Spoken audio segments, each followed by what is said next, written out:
area. And it is surrounded by Commercial. pretty much. Yeah, no, I mean, I think Yeah. the other projects were commercial. Yep, there's office buildings around it. Right. So anyway, will we be seeing you, we, whoever, we, UNNC, we, Waha, we, whoever, on Sunday at Slavia? I can't escape it because it's right outside my back door. I know that. Although Yeah. it's going to be interesting because our heroin addict that lives in the alley that there for the last year and a half, 2 years, has now parked himself on the pathway next to the library. Oh, on Prescott Court? Yep. Lovely. Think he'll be parked, they might deal with that. I don't know. I don't know. I forwarded it to Jeff and see what, but they tend not to do anything about it when he's there. He's been, like I said, he's been in that alley for Right. a year and a half. The only time he got moved physically, and this is why I think they might move him, was during he had parked himself there, and we had complained about it for 2 weeks. And the day before they did the New Orleans Square dedication thing, he got moved the night before. Right. Well, this is Metro. That it's Ciclavia, the organization, but it's also part of Metro. So we'll see. We'll just see. Yeah. But good to know, because I was going to ask LB. Maybe I should just ask you if either UNNC or Waha could stash stuff on the porch the day before. But it sounds like we better stash stuff inside somebody's house. You can put it in my backyard if you want. Okay, well, we'll talk after this meeting. Yeah. So, but meaning, in other words, maybe not dragging up and down Prescott Court is what it sounds like. Well, there's no way in and out of that park unless they open that back gate, which they don't usually do. But there's no way in and out of that park except up Prescott Court. Oh. Or from Jefferson. Yeah, well, obviously for Ciclavia, we'll be in the middle of Jefferson. Right. So, all right. I have a feeling they'll move him, or it'll dry out enough, because I think he moves over there when it rains and the alley gets wet. Because he kind of camps in the alley. Right. And it's probably wet and muddy and stuff like that. So that might be over there. Okay, well, we will see. We will see. And I know walking back from the HBOZ meeting last night, he and his buddy were actively smoking crack in the right there in front of him. Oh, couldn't care less. Nice. Yeah, nice.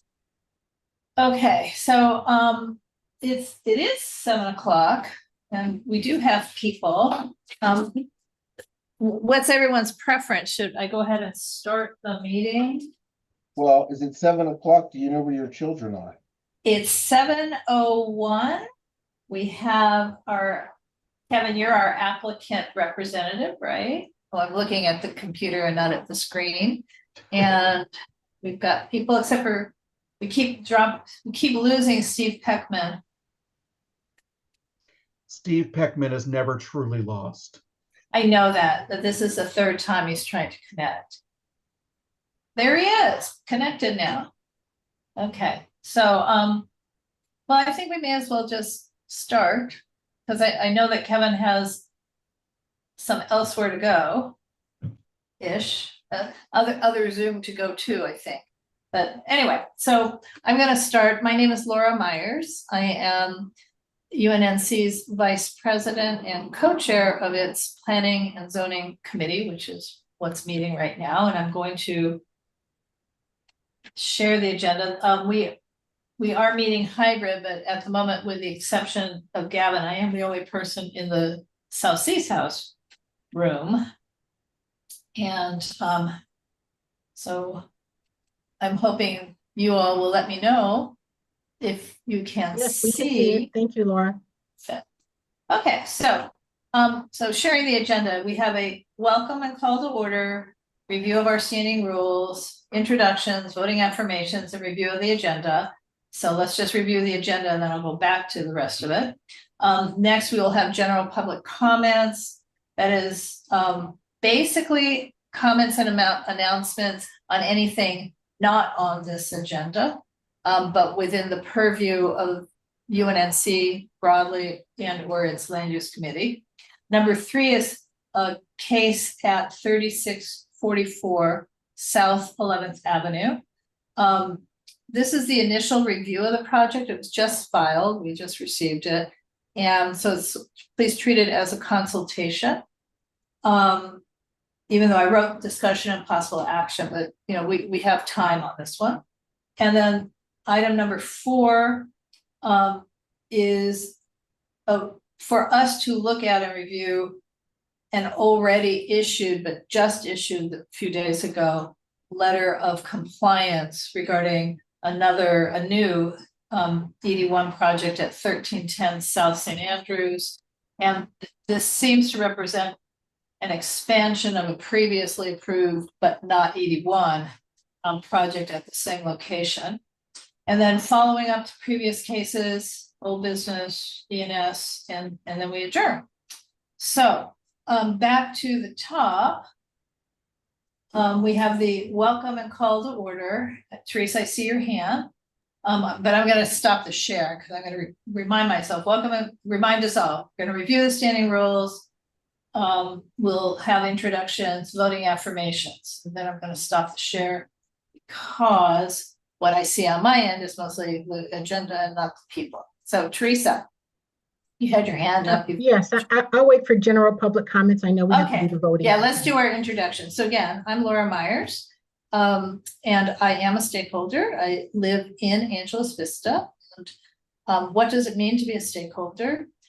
For UNNC, it is a person who lives, works, owns property, attends church,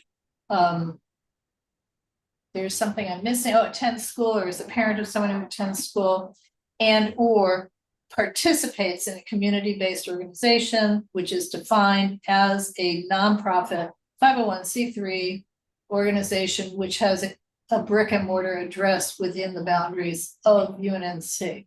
So that might include an organization that has several addresses, but they have to have an address within UNNC.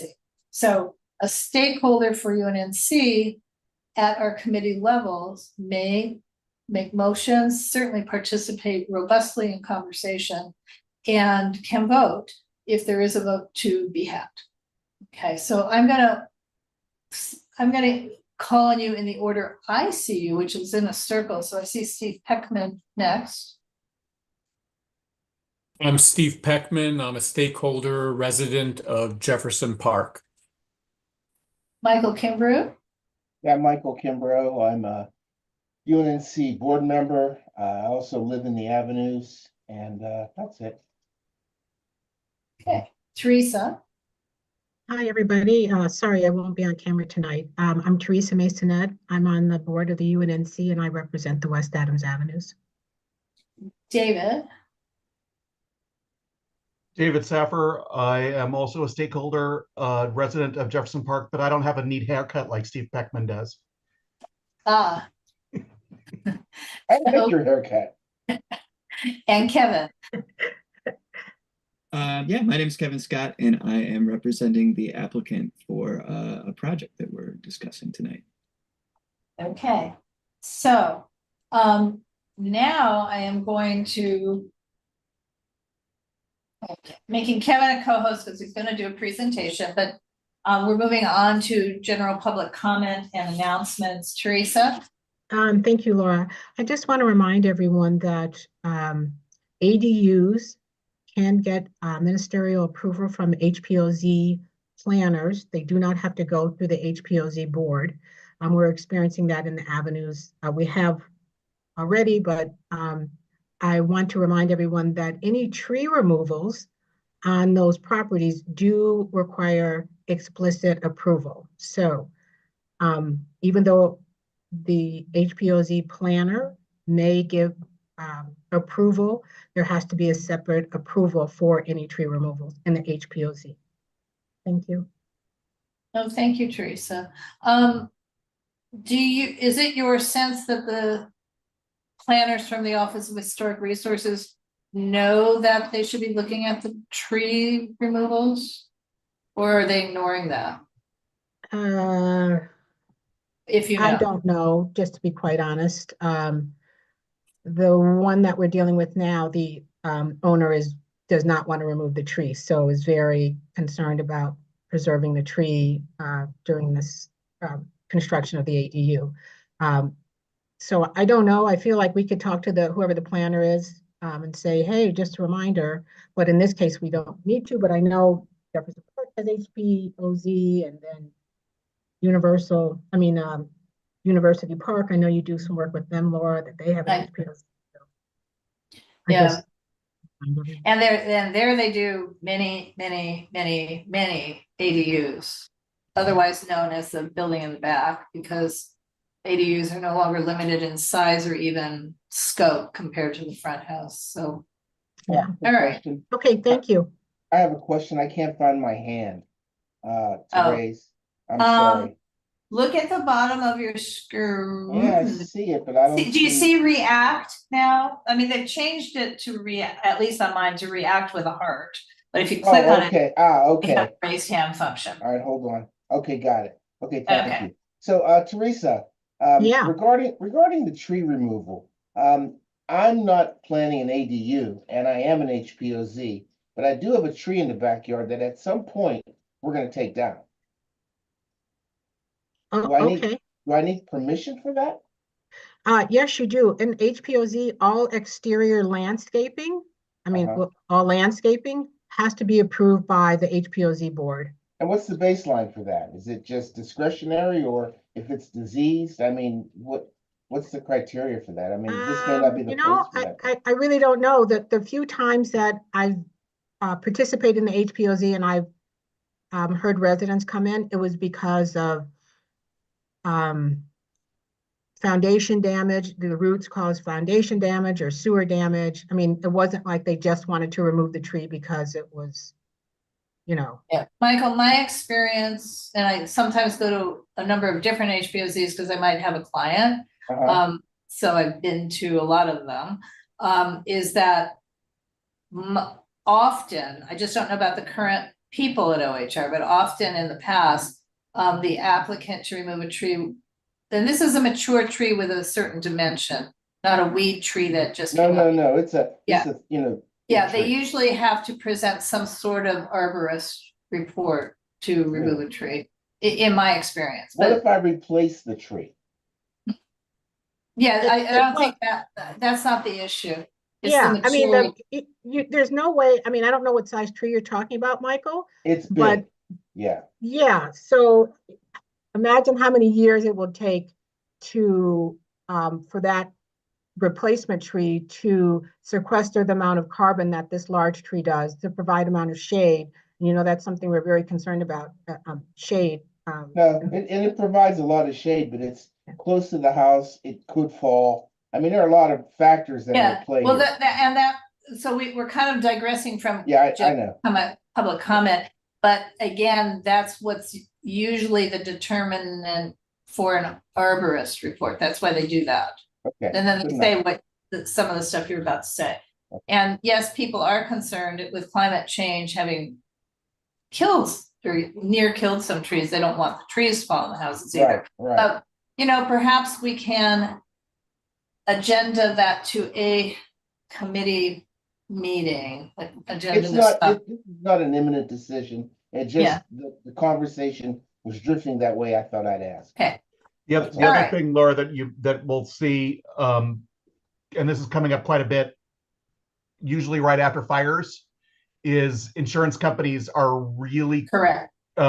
getting to be sticklers about overhang of the tree over the house and defensible area between the landscaping and the house. Well, I Yeah. actually heard that there's well, if it was city council, I'd say a motion before the council, but there's a proposal at the state legislature of some sort to require that a 5-foot separation statewide on trees from houses. I don't know if that's going to include vines and rose bushes and things like that, but and I don't know if it'll pass. Laura, I think it's all landscaping, a 5-foot Okay, barrier with no vegetation. right. Yeah, then we're all gonna be, yep, me too, in some trouble. Anyway, okay. Okay. But are there any other, I have two, any other general public comments? I have two. Tomorrow night, these are both gentle reminders. Tomorrow night is the 2025 annual homeless count in our community. And there's multiple sites, but one of the sites is at Holman Methodist Church at 4th Avenue and Adams. And UNNC is participating by at least purchasing volunteer food, yummy Subway sandwiches, and maybe potato chips in bags too. But anyway, certainly yummy Subway sandwiches. And technically you should sign up to volunteer if you want to volunteer, but I think they will never turn anyone away. So that starts at 6:30 tomorrow night, Holman Church. I want to say it's 3320 West Adams, but for sure it's at 4th Avenue on the south side of the street in Adams. Then Sunday, this coming Sunday, February 23rd, is Sick La Via on Jefferson Boulevard. So, and Steve, yes, I know I haven't responded, but thank you. I'll talk to you. Yeah. Jefferson will be closed to motorized traffic between Vermont and La Brea, and also a little smudge on Vermont south to the Expo line. They don't call it that anymore, but to Exposition and the light rail line. It'll be open to bicyclists, people who are walking, scooters, skateboards, anything that's human pedal powered and not motorized. There are 3 hubs, one at Exposition in Vermont, one at La Brea and Jefferson, and the one we're excited about right in the heart of Jefferson Park between 3rd and 4th Avenue, right by the library, the park, and South LA Cafe with their yummy coffee. So UNNC will have a booth at the Jefferson Park hub. So I hope to see everyone there. West Adams Heritage is having a booth as well. And joining either UNNC or WAHA or some combination will probably be other, the Friends of the Library, Friends of the HPOZ, and other organizations might stop by and, stand an hour and throw out their literature. So I hope to see everybody. Can I add one addendum to that, Laura? Yeah, I was gonna say it's from 9 to 3, and then what, Yeah. David? And then I know you said through Vermont, but it's probably a good idea to stay off of Jefferson even beyond that, because the Screen Actors Guild Awards are at the Shrine Auditorium that night, and Jefferson's closed beyond that. Oh, well, okay. Yes, and that's interesting, because I just read an article today about the Shrine going back to beautiful life in time for its next year's 100th anniversary. Okay, so Jefferson, don't drive on it. Don't think you can drive on it. Just use your feet. And okay, so let's move on. Oh, look, Kevin, it's just exactly perfect timing. I said about 7:15, it's 7:16, but we are moving on to case number CPC 2025. So CPC means this goes, I guess, to the Planning Commission, or in any case, it is a Planning Commission case, which Kevin will discuss. Anyway, 2025-365 CU3, which I didn't even notice before. So that's some sort of conditional use permit. DB is a density bonus. SPPC, I assume, is a specific plan something, which Kevin will tell us. And HCA means Housing Prices Act. So this is basically, it's the construction of a proposed six-story mixed-use project with 3 ground floor commercial units, total of 5,052 square feet, and 25 residential units, including 4 units affordable for very low-income households. So the actions requested include an 85% density bonus, a 60% height increase to 72 feet in lieu of the 45 feet required in the specific plan, reductions in the side and rear yards, and there's some other things. So Kevin, you're gonna talk to us about this, and I've given you sharing ability. If you have trouble, I can share it as well. Okay, cool. Introduce yourself and tell us about this project, I please. would love to do just that. Yeah, so Laura, first of all, thank you for reaching out to me on Friday about this. Normally we are the ones reaching out to neighborhood councils and not the other way around. So it's kind of nice when neighborhood councils are proactive. I always like to get to meet everybody. But yeah, so my name is Kevin Scott, and I am from the office of Brian Silvera and Associates. We're land use consultants. We do density bonus projects, among other things, all over LA. And yeah, you mentioned I'm glad you started talking about the case number, because it is kind of complicated and potentially changing. Just a couple little things you were talking about. Yeah, SPPC, they changed the name for a lot of this stuff with the new zoning code. So SPPC is Specific Plan Project Compliance, which is what used to be called SPP. Anyway, okay, cool. So I'll just go right into it. So yeah, as you mentioned, this is a 6-story mixed use project. What you're looking at right now is We're not looking at anything yet. you're not looking at anything yet. No, I don't see anything. I didn't hit So, the right button. Now I okay, hit the right button. so you go to the bottom, there you go. Okay. I started presenting it on my thing without. Okay. Oh, now it went away. You've had it for a moment. I And then swear I've done this before. Okay. yeah, we got it. No, we still have it. You still have it. Yeah. Okay. Yes, I see it. All right, cool. So okay, yeah, as I mentioned, this is a 6-story mixed-use project on the corner of Exposition and 11th.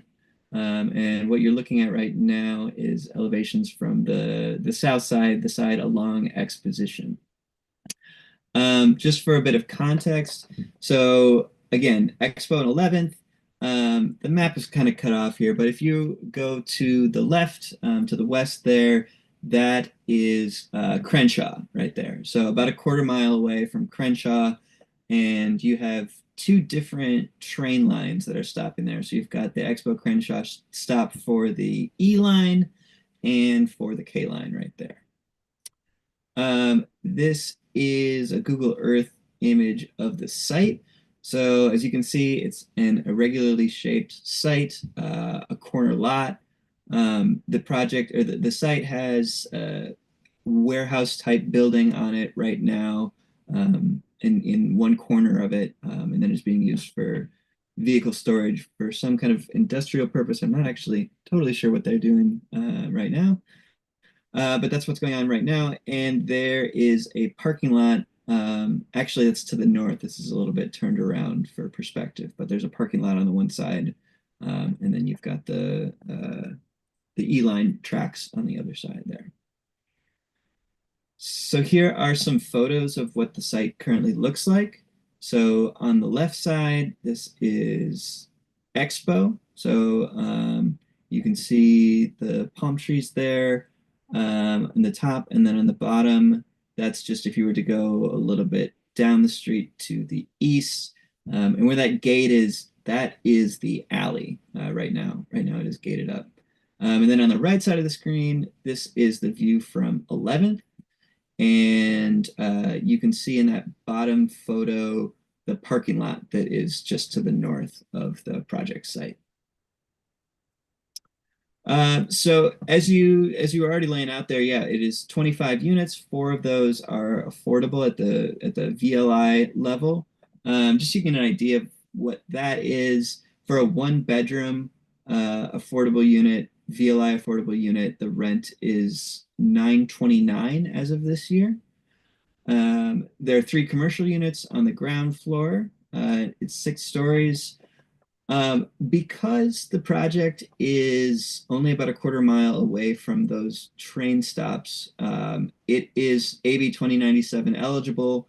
You're on the land use committee, so you might know a little bit about that already, but of course that's just saying that if you are within a half mile of a major transit stop, you are not required to provide any parking. We are providing some parking on the ground floor for the commercial units. Will probably be 4 or 5 spaces. Now this is Could we stop for a second, Laura? Yeah, well. Could you go back want- to the previous slide? It's Sure. just a short question of clarification. No problem. I thought this was at Expo and 11th, and it says Jefferson 5048. Oops, You're right. That's a typo. I used this same save as. project last week, and I missed Okay, that. so but the apologies. building data belong to the 11th Expo project? Correct. I just didn't really Okay. know the title. So thanks for catching that. Sorry about that typo there. Okay, and Teresa? Oh, your hand went down. Okay. Yeah, I'll wait. Okay. Thank Okay. Okay, cool. So I'll continue on here. So as Laura mentioned, there is some change. This is kind of an interesting moment for this project.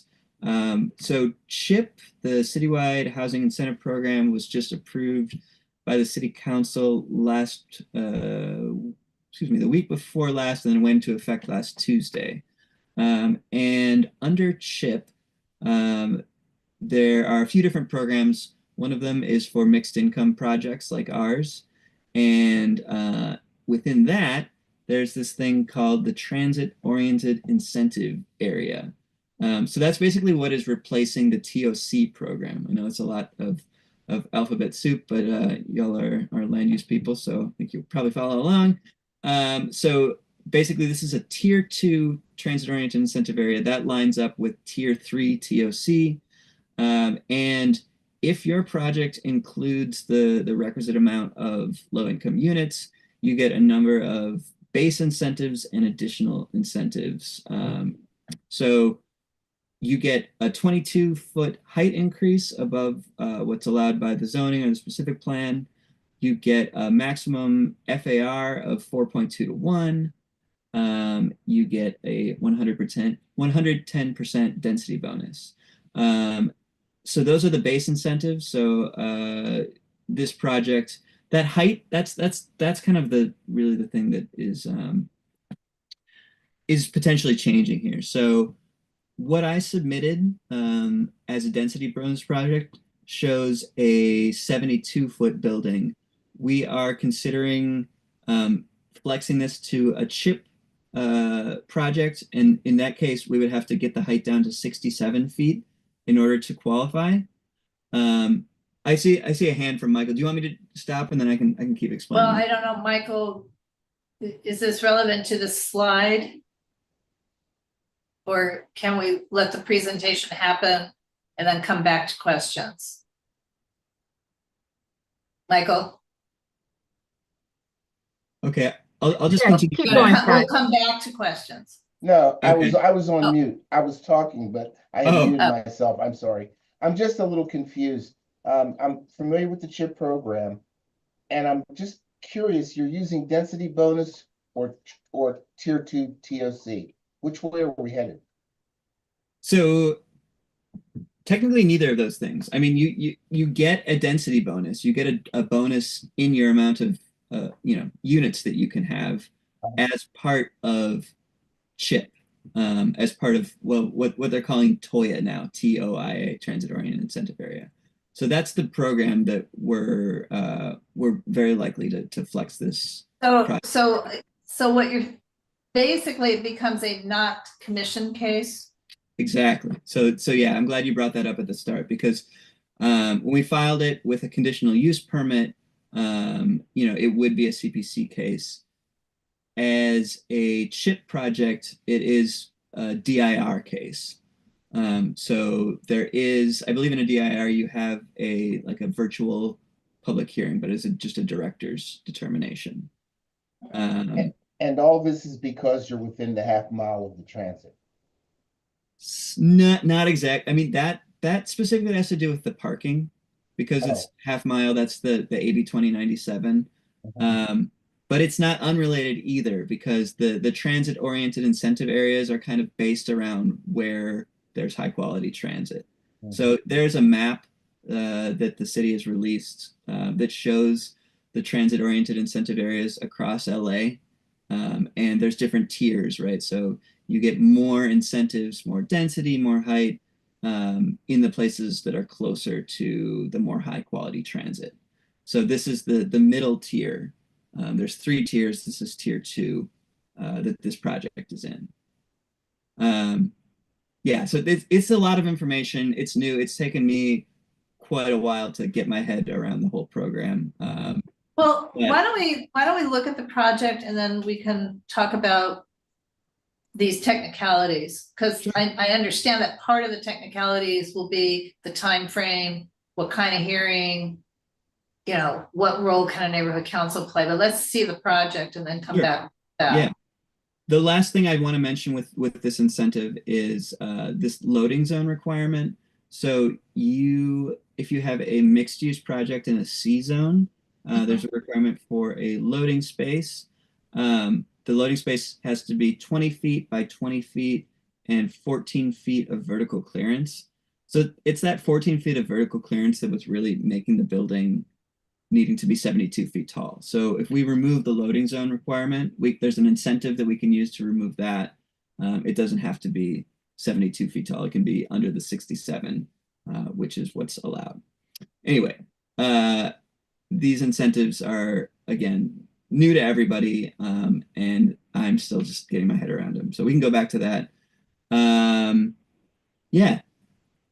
Briefly, I just want to talk about housing in general and the West Adams area. So, like the RHNA allocation is each city in California needs to plan for so much housing every 8-year cycle.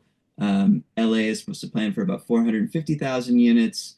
Of those, 180 should be lower income.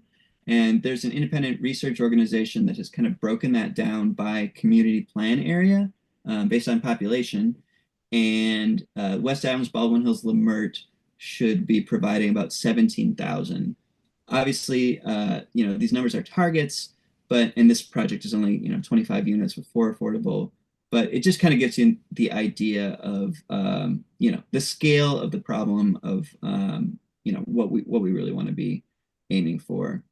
And last, just to talk about that 450,000 needs to basically, all of it needs to be taken, or it needs to happen within multifamily zones, right? And so this map shows the pink is single family zones, the blue is multifamily. So if we're going to meet those targets, it's really these multifamily zones that have to do almost all of the work to be able to get to those targets. So we really need to be densifying in these kinds of places. And I think that this project is a pretty good example of doing that. So with that, I will end things and go back to questions. I do have slides showing floor plans if you'd like, but we'll start with just any questions. And I can go back to any slides if you have anything. Teresa has her hand up, but I do want to ask, we could look at the floor plans where you could at least tell us what is the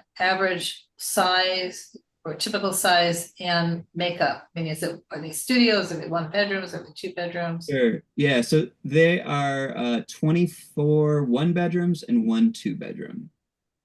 Yeah. And the size. Okay. So here's most of the floor plates are this. I don't know how well you can see. Oh, these don't have the square footages on them. All right. Well, take other questions, and I'm sure I have the plans here so that 2 of us can work simultaneously. Yeah. So Teresa had her hand up. Thank you very much, Laura. And also, Laura, thank you for getting this applicant in before they reached out to you. It shows your commitment to the planning and zoning committee. And I'm now going to thank you, but I'm going to apologize. I'm so committed that I didn't download the plans. So no, I can't look at that. Okay. So, I can pull them up very easily too. Okay. Okay. Right. I have a few questions, Kevin. Sure. So you're asking for a reduction in the rear and side yard setbacks, correct? Yeah, those are part of the chip incentives. Yes. Yes, I understand that, but my question to you is that is what you're asking for, a rear and a side yard setback? Correct. So Right. five, yeah. Yeah, I know. I saw it, Kevin. Just give me a second. Okay. I'm just wondering, when you put a reduction in, when you ask for this reduction, that leaves you with no space to plant any exterior trees. And I say that because I didn't see that on your presentation. Also, are you asking for a reduction in green space? No, we're not. Um, sorry, I don't want to cut you Where off. is that? Do you have a courtyard or where is the green space? So there are two spots. I have a landscape plan here. So there's a roof deck. So the trees will be on the roof deck. And then this is the north side of the building. There will be shrubs all along there. Let's see if But there isn't, can here you talk to me about the roof deck quickly? yeah, absolutely. Cool. So yeah, so this is what the roof deck looks like. There are planters up there, 7 How many trees. square feet? Um, I believe it's about 2,500 total, or that's what the total open space is. I have to look and see no, each one of these areas is a little bit smaller. I apologize. I think I'll have to pull those up on the plans. But I can. Okay. Laura, what is for a 6-story building, I don't know. You Okay. mean what would be the required open space? yeah, let me look. I mean, there is a actions requested document. So let me see if it's asking for any reduction in open space. Okay. Well, Kevin just said no, they were not asking for that. Yeah, it doesn't look, yeah, so I don't know what they're having, but yeah, I don't know. Okay. And then my other question, Kevin, is your application. Laura, can you pull up their application? I can. Well, Kevin, you'd have to yeah. Oh, give me a moment. I always have to. Zoom.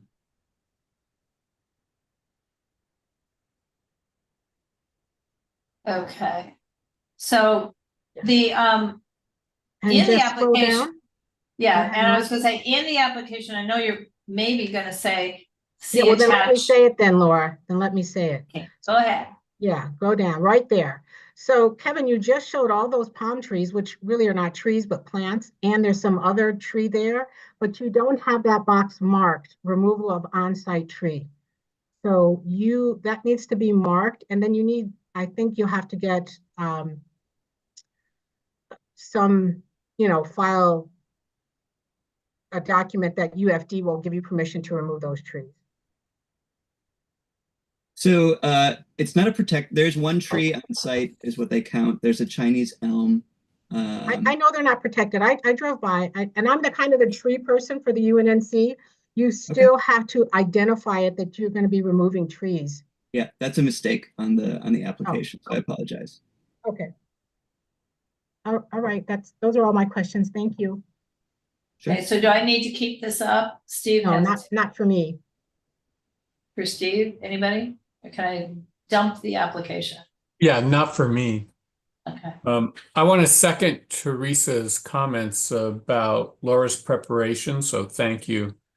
Kevin, I have a couple questions for you. Sure. If I recall correctly from the plans and from your presentation, you have 2 potential commercial ground floor spaces? 3 spaces. 3, okay. And do you have some kind of idea of the type of entities that would occupy those spaces? We don't, not at this point. Okay.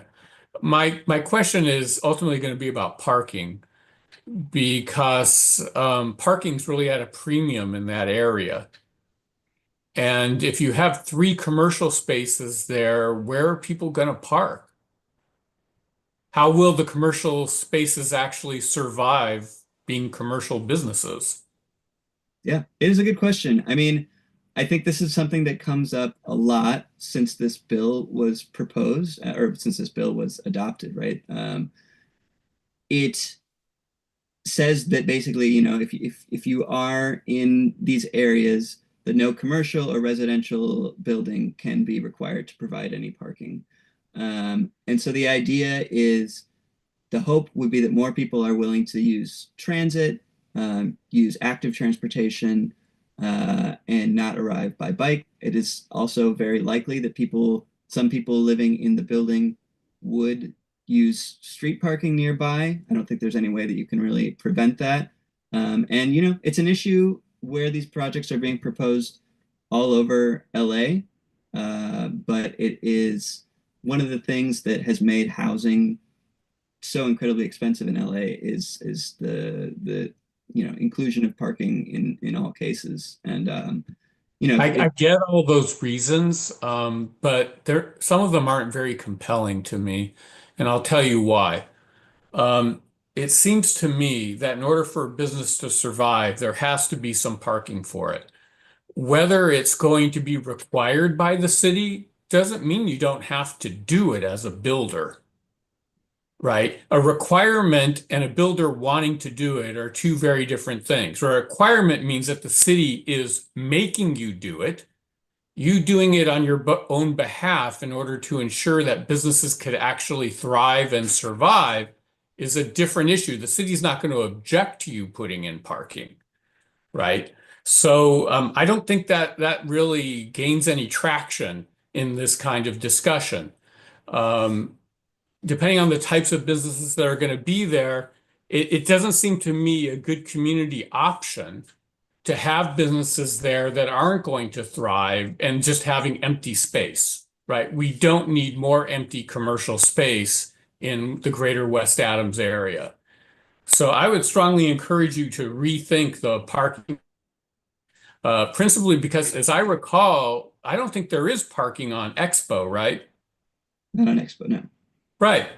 And so that means any commercial use is going to impact people further north on 11th, right? Yes, Steve, that's correct. And so since parking is already at a premium, you're really setting up businesses for failure. And I'm very, very concerned about such a building doing that. My second question was about open space. So if I recall, you just said that there's no requested reduction in the standard open space? Correct. Okay. Thank you. I hope you'll seriously reconsider this idea of no parking for businesses. It doesn't make any sense to me. Again, it's not no parking. It's 5 spaces. So And I wanna 5 know- spaces that are available to businesses or 5 spaces that are available to people who live there? Businesses. Oh, so there are 5 spaces for 3 commercial entities in the building, Correct. and the residents have no parking at all. Correct. Well, same situation, just fill in the blank in a different way, right? So you have 25 units of one bedrooms and 2 bedroom? 24 1 bedrooms, 1 2 bedroom. Yeah. And so probably 25 cars with no place to park them in the greater neighborhood. That just doesn't seem to be good business planning, and it doesn't seem to be very respectful of the neighbors. All right, I understand your concern. I appreciate your comment. So Laura wants to say 2 things. One is Kevin's the land use representative, not the owner, but he will take the comments to the owner. I have no doubt, right? But he's just presenting. I mean, he's more than just presenting, but he's not, He's here not- representing the project. Right, He's the he's not only invest- gateway. He's the only Correct. gateway we have to the I'm project. just saying. I get it, Laura, but it's really not necessary. Right. Now the other thing is, this is in the specific plan, right, Kevin? Crenshaw corridor specific plan, yes. Yeah, and is it also, and I don't know the answer to this, is it also in the redevelopment plan that goes up and down Crenshaw? I have to look. I If- think this one Yeah. might be outside of that. I think it might be. I'm not sure though. The redevelopment plan does poke into some of the adjacent on the commercial strips. But it's not the mid-city corridors redevelopment plan, it's the Crenshaw redevelopment plan.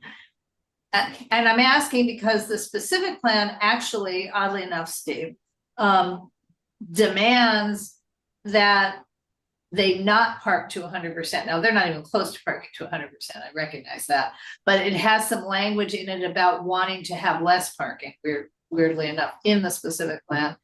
And the other thing is that what is being built in this locale are the commercial buildings, mostly. So on 11th and 10th in other words, across the way is the former dairy that was rebuilt as a corporate headquarters. I have no idea if that corporation has yet to move in versus having subtenants, but it's not residential use. They're not planning to occupy the building. Not ever, because I Not keep as hearing far- different things. Last I was told their plan is not to occupy the building. Right, but somebody's gonna occupy it at some time business-wise, so that, people will be coming and then going. And there is parking in those buildings, but they're not residential use. And similarly, the building to the north, when they finally get to the building to the north is the Jefferson Park Pet Resources Centers. It's not a residential use there either. So that doesn't really solve the parking problem, but the crunch on the parking wouldn't happen until another block or two away, essentially. But Couple with questions. 25 cars, it could easily happen. Michael, Yeah, a couple questions. This may be a naive question, but is it in the CPIO within that?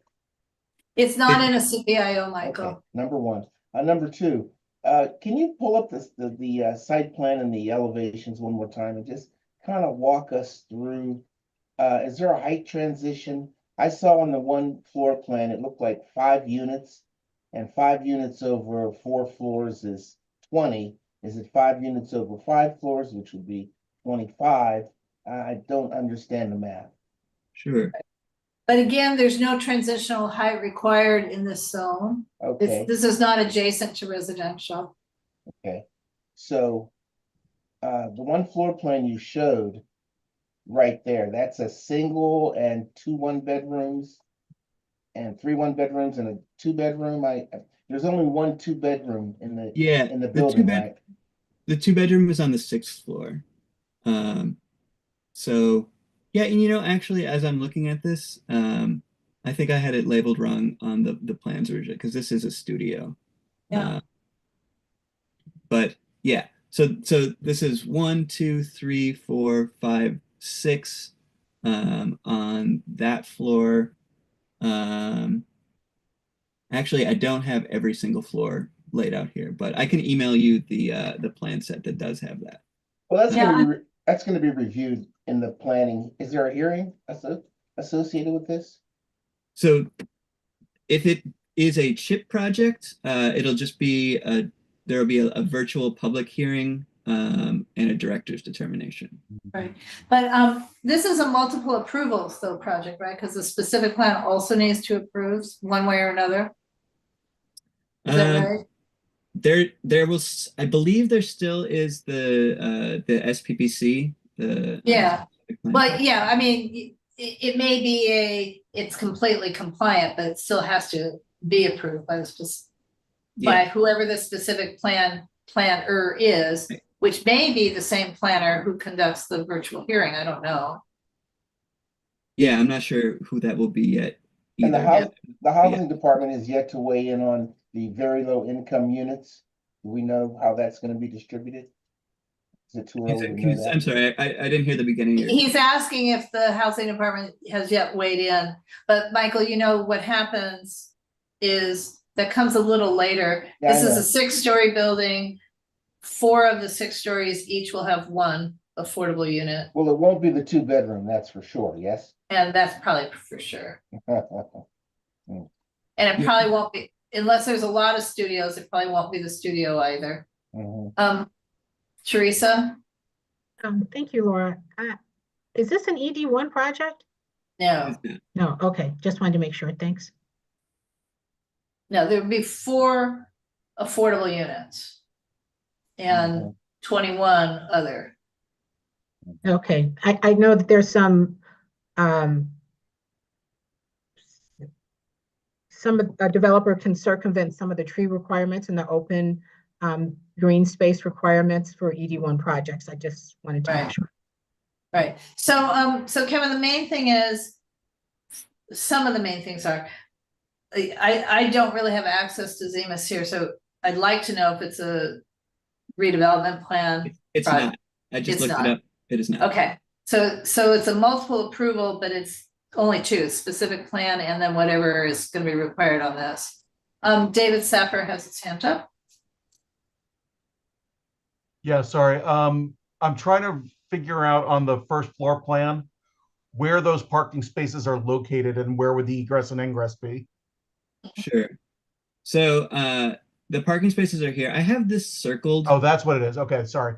Yeah, this is that loading zone that I was talking about. So the 20-foot by 20-foot by 14-foot tall loading space that was going to be provided, that would become, 2 to 3 more parking spaces. Okay, so they're all on that. They're all going to Yep. be accessed through the alley or expo then. Correct, through the alley. Okay. Yeah, I was concerned that they would be on 11th, which is a fairly heavily trafficked street because it's one of the few crossings Oh, sure. of the expo line. So it would make it difficult to get in and out of the Right. entrance. Well, the on other thing 11th. is, are you done? I'm sorry. Yes, I'm good. And I know Michael has his hand up again, but Yeah, just a quick but one. wait. Go ahead. Sorry. In terms of the alley egress, is your client aware that at the other end of the alley, I believe it is closed? Mhm. Because it's the dog exercise and training area for the Jefferson Park Pet Resources Center.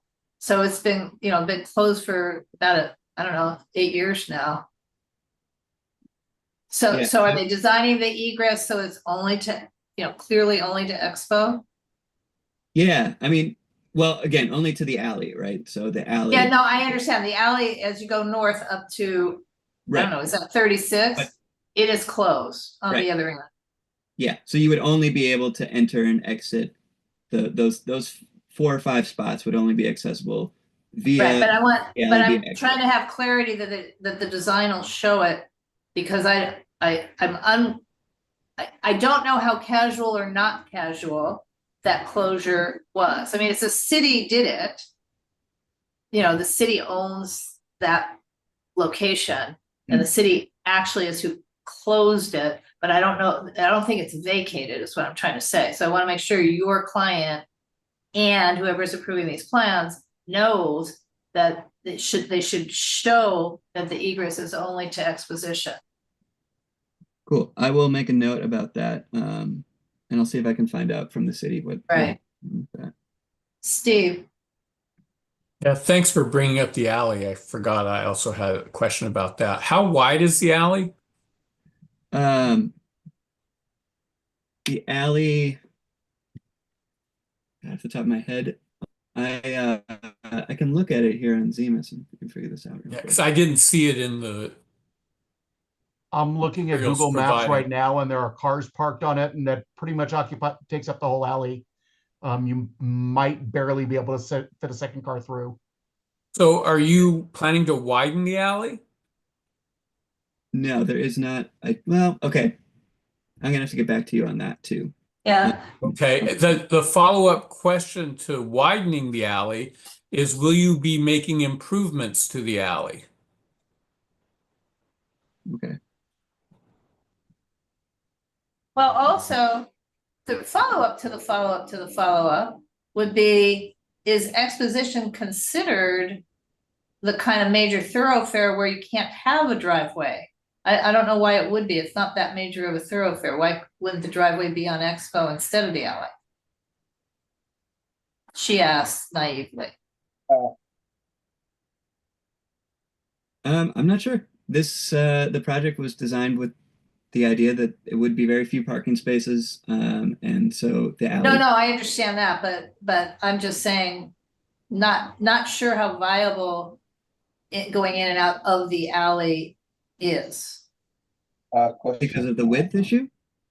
With the issue at the other end.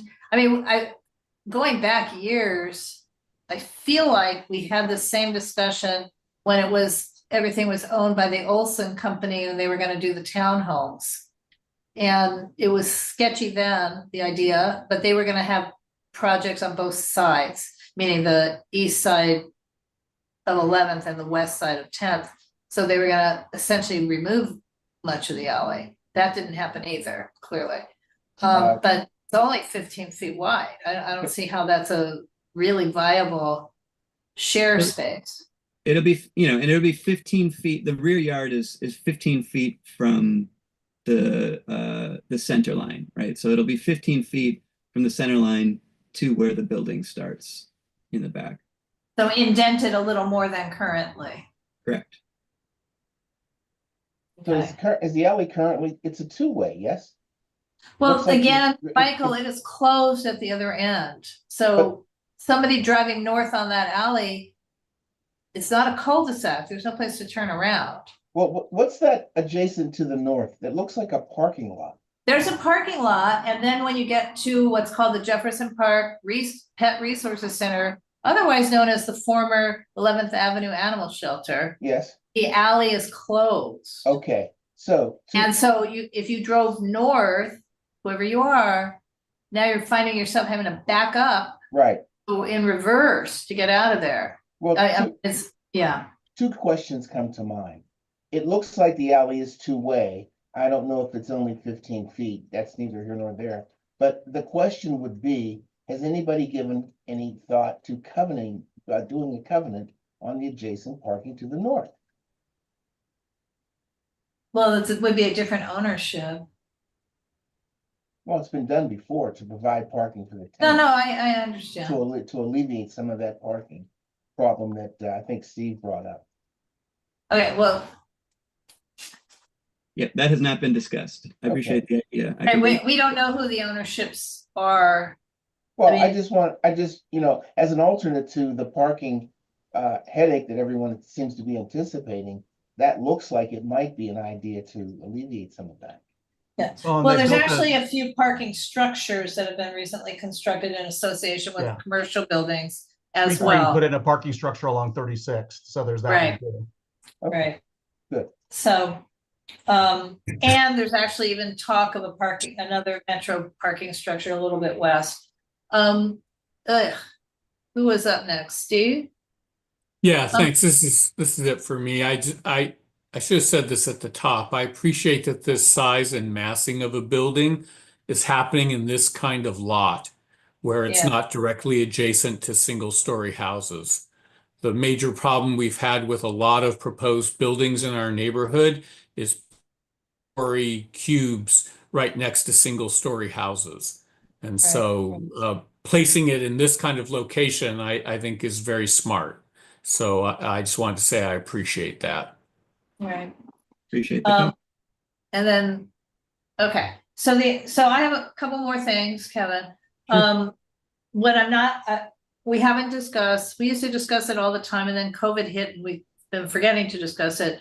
But for people who aren't driving cars, they're, the Uber, Lyft, rideshare, any form of rideshare, where would be the rideshare spot? I mean, is there gonna be some sort of, I'm not gonna call it a loading zone, because that's the wrong thing, Got but drop off. drop off pickup spot. I mean, I doubt it's there, but I'm just saying, we used to remember to ask people about that every time. So that's another thing, but I think a key thing for me, and I'm harping on it, I know, but if Expo's not deemed by DOT or whoever does these deemings as a street where you can't have a driveway, that's a double negative. If you're allowed to have a driveway egress on Expo, I think that's probably a better idea than having it on the alley. Because I'm just envisioning the issues with the alley, because it is a dead end, it's not a throughway. Even No. if even if on technically it is, it actually isn't, is what I'm trying to say. In as a factual basis, it's not a through way. And I think why it hasn't been a problem is the existence of that parking lot. I'm guessing people just kind of loop through, but we can't count on that with a new construction project. So figuring out how to make sure that the egress is taking people out to Expo and not dead ending up an alley is probably very key. What we want to know is, you know, the open space question that's not there. Another question I have would be, how is the specific plan compliance approval, if there is such a thing? Does that happen as part of the DIR hearing, or is it two separate processes? And where does the neighborhood council weigh in if it's two processes? You know, and also we'll want to know the timeline on this, because at some point we're going to do some voting, but right now you're going to take questions back and come back to us with more finalized plans and the number of studio apartments, because, you know, there seems to be a confusion on that. I mean, you know, we're going to have another visit where we will likely at that point take a action to recommend something to our governing board, which in turn will recommend something to the planning department. So I need to know what kind of time frame this is. You know, does it happen in 6 weeks? Is this a streamlined kind of case? Is this gonna be bumped way back because of the wildfires and streamlining everything else? I mean, it'd be good to know all these things. Teresa has her hand up. You want me to? No, I don't want you to answer all these questions. These are the questions to be answered when you come back, Got it. because you can't know all these answers. I am just going to mention though with CHIP, because it is brand new, and all of the planners are figuring out what this means, how this works, how we would transfer this from a density bonus project to a CHIP project. I think there's just a lot of uncertainty about timelines. Yeah, and also you don't know for sure that that'd be more beneficial. The timeline might be more beneficial or not. But I'm just saying that, you know, it may or may not be more beneficial. I mean, you may be able to get to your 72 feet if you had to, easier on the other way. I don't know. Yeah. Teresa Thank you, and Laura. David, everybody keeps popping their hands up. But Kevin had, Two more questions. Kevin, it's 8 o'clock. Did you have to leave? Okay. And I apologize because I was unable to see this on the plans. Are there spaces for bike storage? Yes. There are Okay, 33 long-term bike spaces. The residential lobby is on 11th, so bikes would enter along 11th in the Okay. bike storages. and then were there, and I mentioned this because of Steve's comment about inadequate parking. Are there washer dryer units in appliances in the unit, or is there a laundry room there where the residents will be able to do laundry? Because if they don't have a car, how are they going to manage their laundry? I believe they're all in unit. I'll have to get back to you on that. They're showing on the plans washer dryer in every unit. Yeah. In every unit? Okay, great. Thank you. Thank you, David. Thank you, Kevin. Okay, I'm sorry, Kevin, I know you said you had to be somewhere at 8, and I apologize, I didn't even watch the time. Don't worry about it. You're okay? Yeah, I can keep going a few more minutes. Okay, David has his hand up, and then let's call the question. Just a quick question that I thought I heard you say something about palm trees, but I don't see them on the plans anywhere. Are you planning on palms? Or was that a statement? Yeah, you're looking at the plans submitted right now? I was looking at the ones that Laura posted. I think that's the one you showed earlier on. Okay. Teresa mentioned the existing palms. Oh, Right. okay. Yeah, because I was gonna say I didn't see them on the plan, and if you're planning on putting palms, I would highly discourage it. Nope, definitely not. Okay, good. There are 7 trees on the roof deck. Yeah, I saw melaleucas and stuff like that. So that's all. Okay. Okay. Okay, so Kevin, you and I will stay in touch and we'll get a timeline assessment. And again, our timeline is when everything is all settled out, and hopefully you have a discussion with the owners and maybe they can figure out a way to have more parking or better egress, in other words, respond to all of our concerns. The response might be no, but please at least ask them. But we'll come back to planning and this committee, and then we will vote and we will make a recommendation.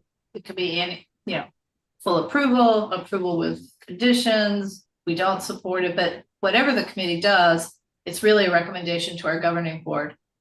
So, and then the governing board writes a letter to the planning department. And Okay. potentially participates in the hearing. Okay. Understood. Thank you so much. Thank you. Thank you so much for having me. I really appreciate everybody's time, and yeah, nice to chat with all of you. Okay. Nice. And I hope we didn't put you through too much of a ringer. No, just the usual amount of ringer. Okay. All right. Thank you. Have a good night. Take care. Thank you. Night. Okay, and then I know, David, you probably want to leave. Yeah. The next item on this agenda is about an 81 case at 1310 South St. Andrews. I don't know if any of you or all of you had a chance to look at the letter. I can post it.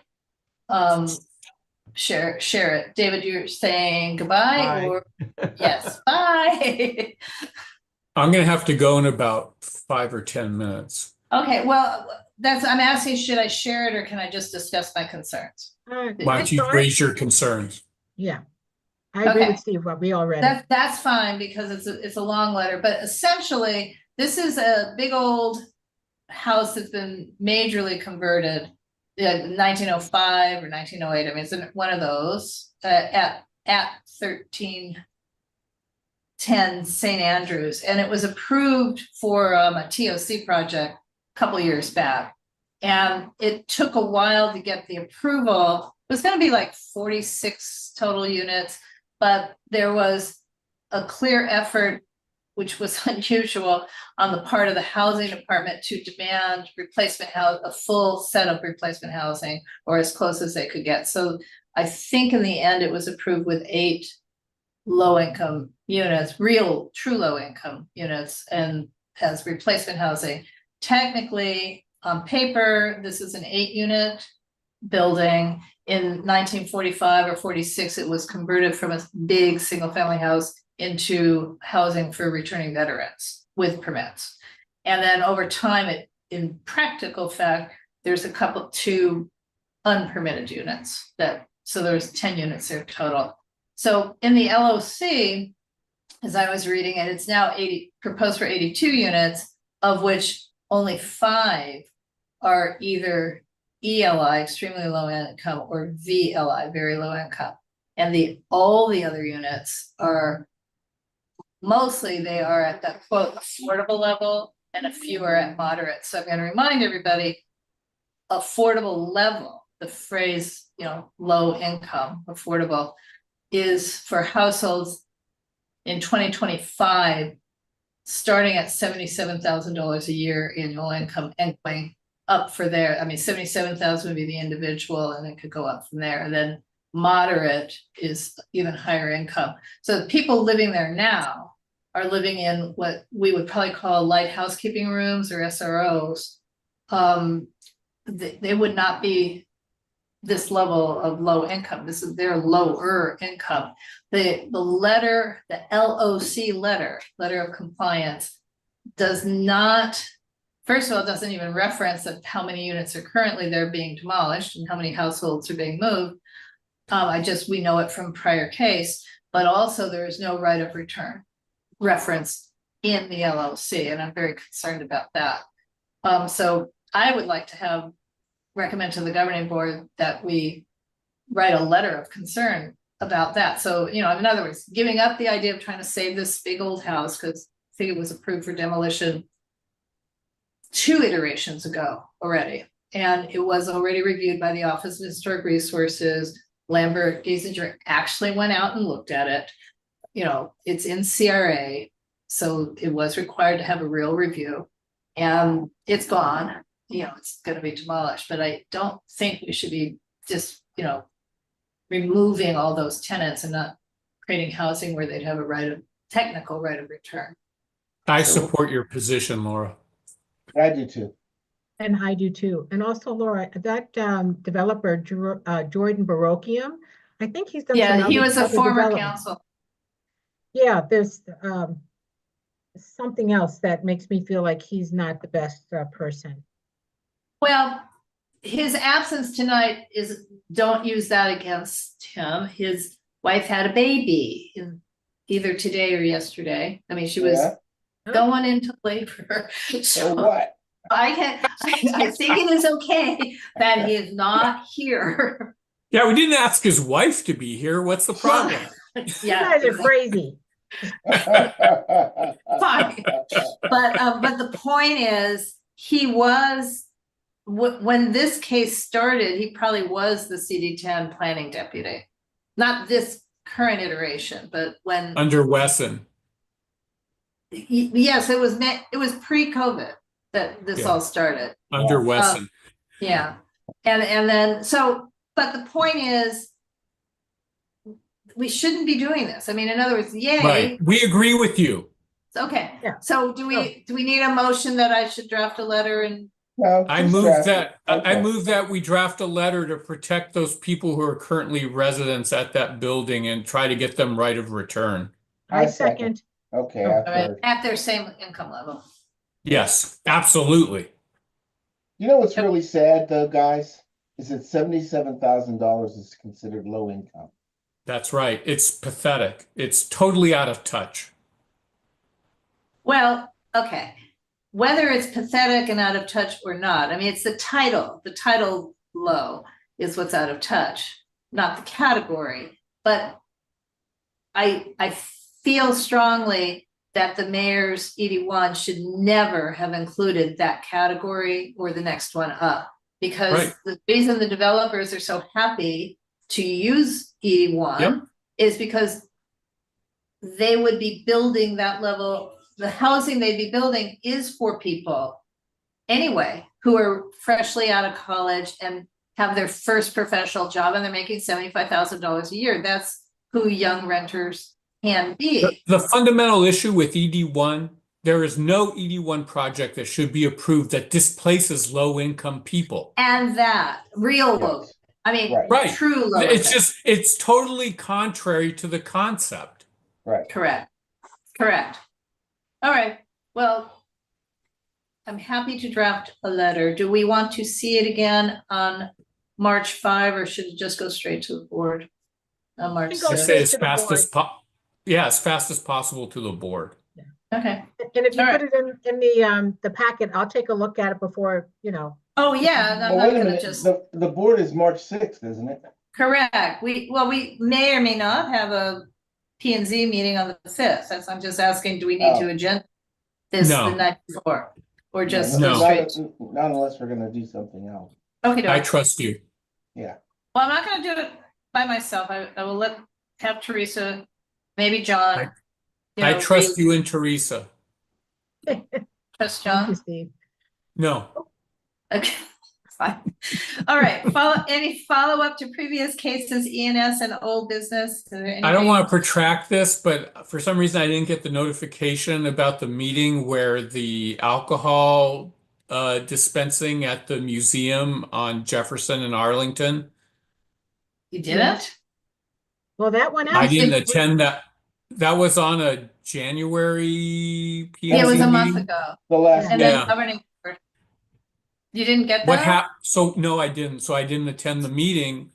So what happened? And I thought we were going to get someone to educate us about the alcohol rules post Karen Bass's. Because when we first discussed this case, we were supposed to get someone to clarify the alcohol rules.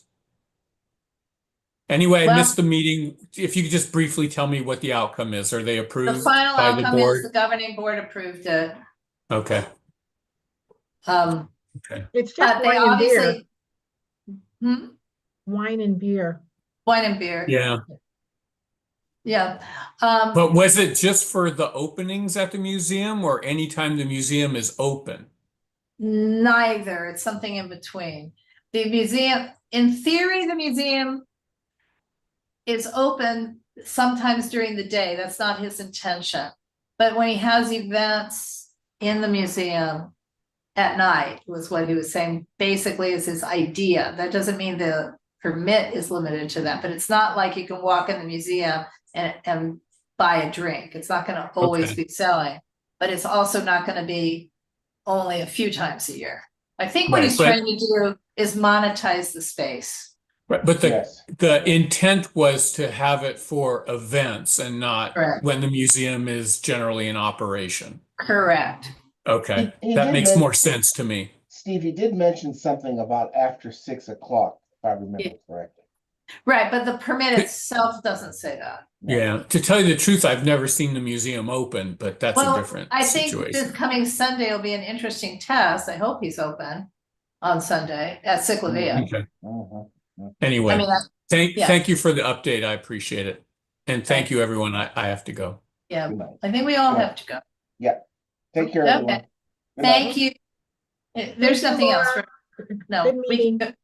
Okay, bye. Thank you, bye. Oops, YouTube off first.